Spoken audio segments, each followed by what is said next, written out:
AC బంద్కు మద్దతుపై సిపిఐతో చర్చించామని పిసిసి చీఫ్ మహేష్ గౌడ్ తెలిపారు. మిత్రపక్షాల ఐక్యతే తమ బలమన్న మహేష్ గౌడ్ రాష్ట్ర ప్రయోజనాల కోసం ప్రభుత్వం చేపట్టిన కార్యక్రమాలకు సిపిఐ మద్దతుగా నిలిచిందన్నారు. ఈ పరంపర భవిష్యత్తులోనూ కొనసాగుతుందని చెప్పారు. జూబ్లీహిల్స్ ఎన్నికల్లో కాంగ్రెస్ భారీ మెజారిటీతో గెలుస్తుందని మహేష్ గౌడ్ ధీమా వ్యక్తం చేశారు.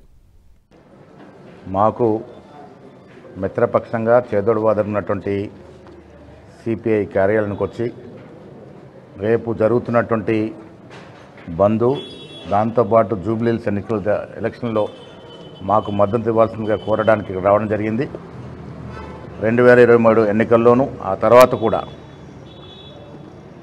ఈ రాష్ట్ర ప్రజల శ్రేయస్సు కొరకు అభివృద్ధిలో కానీ సంక్షేమాలు ఇవ్వడంలో కానీ ప్రభుత్వం చేసిన అన్ని కార్యక్రమాలకి సిపిఐ పార్టీ సంపూర్ణంగా మద్దతునిస్తూ వస్తూ ఉంది. ఈ పరంపర భవిష్యత్తులో సాగాలని ఆకాంక్షిస్తూ ఇప్పుడు జూబ్లీహిల్స్ ఎన్నికల్లో వారి మద్దతు మాకు ఇవ్వాల్సిందిగా కోరడానికి వాళ్ళ ఇక్కడ రావడం జరిగింది.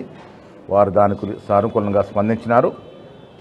మిత్రపక్షాల ఐక్యత మాకు బలం. జూబ్లీహిల్స్ ఎన్నికల్లో మంచి మెజారిటీతో మా అభ్యర్థి నవీన్ యాదవ్ గారు గెలుస్తారు.